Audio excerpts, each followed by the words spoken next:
Bonjour et bienvenue à tous les téléspectateurs. Je m'appelle Gatoni Ilona Merla, créatrice de contenu et présentatrice de l'émission Girl Power, une émission qui a pour but de valoriser les femmes, encourager leur émancipation, la solidarité féminine ainsi que la confiance en soi. Cette émission sera toujours disponible sur ma chaîne YouTube tous les lundis à 18h.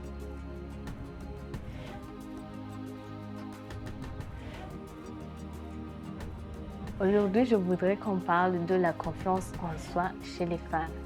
Le manque de confiance en soi chez les femmes est un phénomène qui est très répandu et qui est souvent lié aux stéréotypes, aux expériences personnelles ainsi qu'aux normes sociales. Il peut souvent freiner l'épanouissement personnel ainsi que professionnel.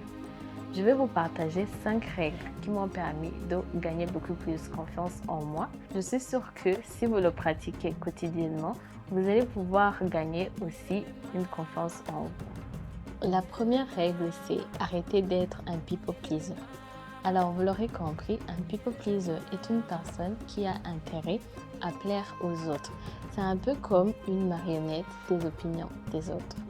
En tant que femme africaine, nous avons grandi dans un environnement où l'on valorise beaucoup la discrétion, l'obéissance ainsi que le sacrifice de soi. Ce qui peut entraîner le fait que nos voix ou nos aspirations n'ont pas beaucoup de valeur. Je dirais aussi que si une femme ose s'affirmer ou sortir des normes, elle va être considérée comme un peu déviante ou désobéissante ou je dirais même rebelle. Alors il est temps d'arrêter de penser de cette manière parce que nous ne sommes pas responsables de ce que les autres peuvent penser de nous. J'ai entendu quelqu'un dire que ce que les gens disent de nous ne reflète pas ce que nous sommes, mais ça reflète plutôt ce que eux ils sont. Ça reflète leurs insécurités, leur mécontentement et leur méchanceté en fait. Et nous ne sommes pas vraiment responsables de ça.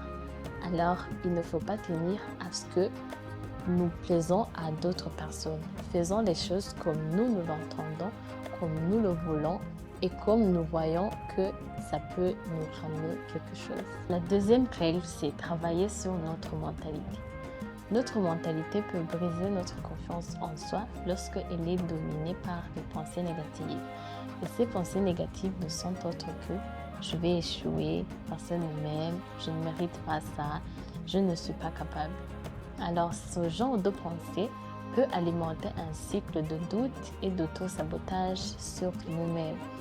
Alors au lieu d'avoir ces pensées négatives, essayons de combler nos pensées par des pensées positives.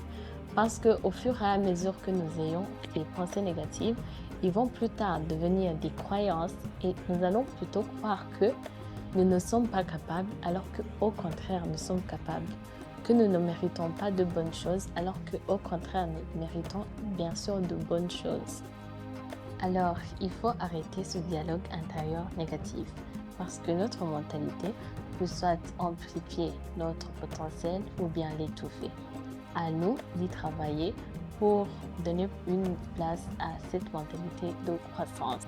La troisième règle, c'est arrêter de prendre tout personnel. Lorsque des situations un peu mauvaises nous arrivent dans la vie, nous allons avoir tendance à croire que c'est dirigé contre nous. Et ça va créer un climat d'insécurité à l'intérieur de nous et ça va nous faire comprendre que ces situations ou ces pensées négatives définissent ce que nous sommes alors que c'est le contraire. Je vais vous dire juste de remplacer ces pensées de pourquoi moi, pourquoi ça m'arrive moi, est-ce que c'est dirigé contre moi? Non, pensez juste que c'est pour vous, c'est pas contre vous, mais c'est pour vous. Et essayez juste aussi d'accepter l'échec, l'erreur, mais en tirer une opportunité. Quatrième règle, guérissez votre enfant intérieur. Nous avons tué notre enfant intérieur sans le vouloir, alors que c'est la version la plus pure de nous-mêmes. Celle qui croit que la vie est en rose, celle qui croit qu'on est trop fort et celle qui croit qu'on peut tout faire.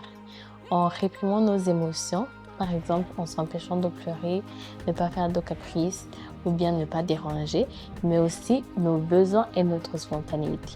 On va fragiliser cette confiance en soi et perdre d'authenticité parce qu'on ne va pas croire qui l'on est vraiment. Alors, apprenons à écouter nos émotions, à explorer nos souvenirs, mais aussi à parler de nous-mêmes avec douceur. Parce que guérir son enfant intérieur, c'est là que va naître la confiance en soi. La cinquième règle, c'est prenez soin de vous physiquement.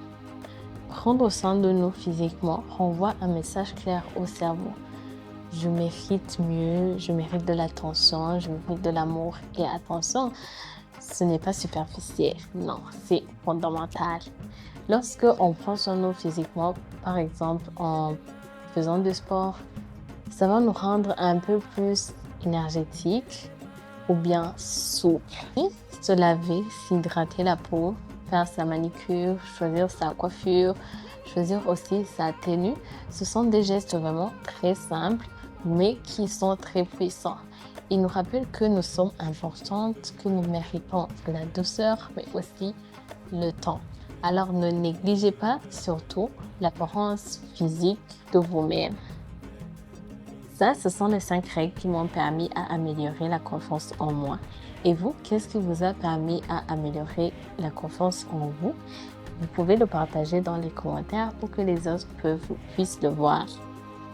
Et pour ne rien rater de nos émissions, veuillez vous abonner et activer la cloche de notification. Merci.